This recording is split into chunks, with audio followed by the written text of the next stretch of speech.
how to fix this item is not available in your country in Google Play Store.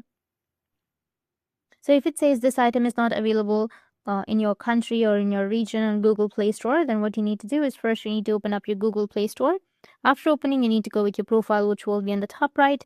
And from the profile, you need to just simply scroll down and you'll find an option of payments and subscriptions. You need to tap on it. Now, once you tap on payments and subscriptions, you will have your payment method. Just go with your payment methods. And under your payment methods, you need to go with more payment settings, which will be on the bottom. Now you just need simply go and add your payment method, and under your payment method, you will have an option of adding your billing address. So under your billing address, you need to enter the region, or you need to change the country or your region to the country where the app is available.